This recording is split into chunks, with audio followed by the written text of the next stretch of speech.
अस्सलामुअलैकुम। आज फिर मैं हाज़िर हूँ एक नए टॉपिक के साथ। उम्मीद करती हूँ आप लोग बिल्कुल ठीक होंगे और ये टॉपिक रिलेट करता है हर रिसर्चर के साथ।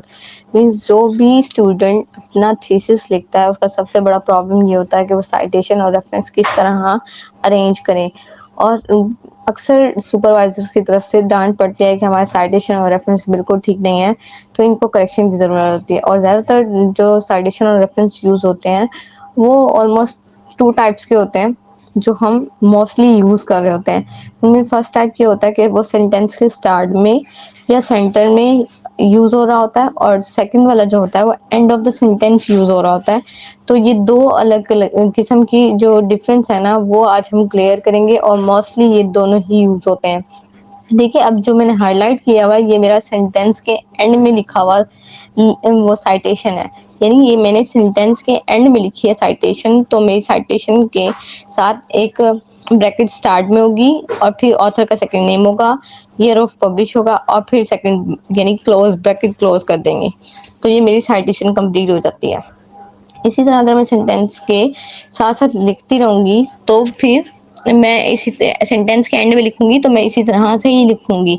अगर एक से ज़्यादा ऑथर का काम है और ईयर भी डिफरेंट है, तो हम उसको इसी फॉर्मेट में लिखेंगे ब्रैकेट्स के साथ और इन दोनों के दरमियान में हम लगाएँगे सेमीकोलन, यानी ऊपर एक डॉट होता है और नीचे छोटा-सा कॉमा होता है।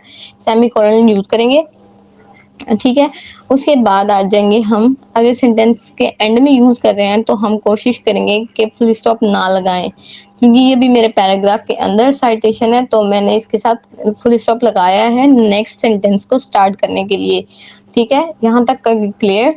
नेक्स्ट मैं आपको दिखाती हूँ डिफरेंस के किस तरह डिफरेंस शो कराते हैं। और इसमें एक चीज़ और भी है कि अगर 3 ऑथर्स आ जाएँगे तो उसके साथ हम एट ऑल लगाएँगे।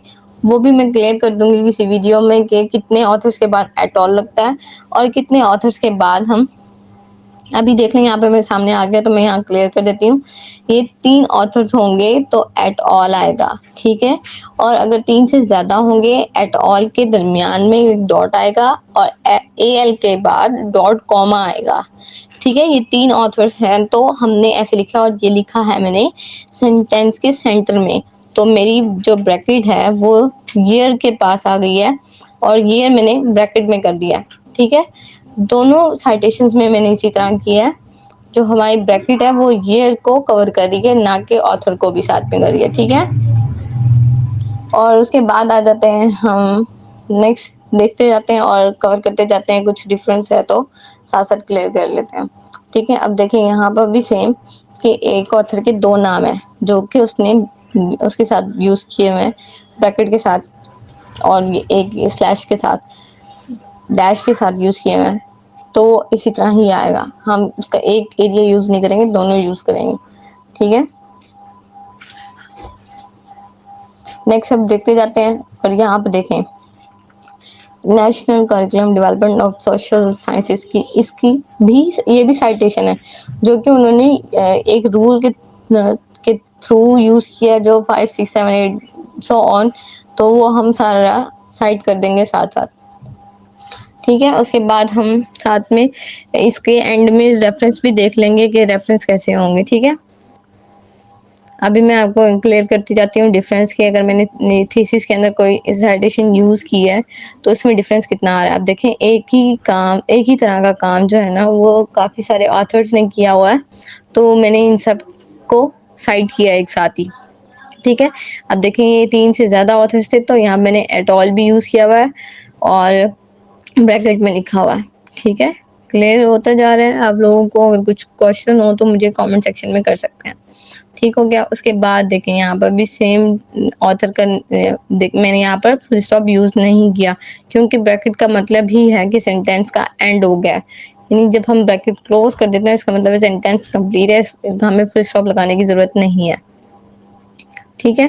नेक्स्ट अब मैं देखते जाएं आप लोग। अगर आपको हेडिंग्स वगैरह चाहिए हो या फिर जैसे कंटेंट ऑफ द टेबल होता है वो चाहिए हो तो वो आप मुझे डीएम या कमेंट सेक्शन में कर सकते हैं, बता सकते हैं, तो मैं आपको वर्ड में प्रोवाइड कर दूंगी, ठीक है।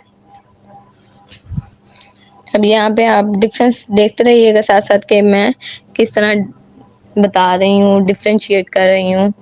अभी मैं यहाँ पर रेफरेंस भी दिखा देती हूँ कि किस तरह होते हैं रेफरेंस। ठीक है, अब देखें यहाँ पर ऑथर का सेकंड नेम और उसके जो फर्स्ट नेम्स हैं उनका पहले पहले जो वो मींस अल्फाबेट्स हैं वो यूज किए गए हैं। ठीक है, ऑथर का सेकंड नेम उसके यानी उसके नाम के 3 हिस्से हैं। ठीक है, अब मैंने यहाँ पे सर्च किया कि मेरे पास ये कितनी दफ़ा यूज़ हुआ है, मैं इनको एक ही टाइम में देख लूँगी कि कैसे करना है। अगर दोनों की ईयर सेम है या मैंने उसमें कोई गलती की है तो वो एक ही दफ़ा सेट कर लूँगी। ठीक है, अभी देखें मैं यहाँ पे ऑथर के नेम के 3 हिस्से हैं जिसमें से एडम जो कि उसका सेकंड नेम है, उसके बाद ए और एच, ए के बाद डॉट लगाया और एच के बाद डॉट कॉमा लगाया। अगर उसके यानी नाम में बहुत सारे हिस्से होंगे यानी अब्दुल रफ़ी कुछ इस तरह होते हैं लंबे लंबे नाम, लाइक ये तो अंग्रेज़ों के नाम है तो मैं उसके अकॉर्डिंग ही कर रही हूँ। ठीक है, यहाँ से रेफरेंस में ये वाला एंड यूज़ होता है।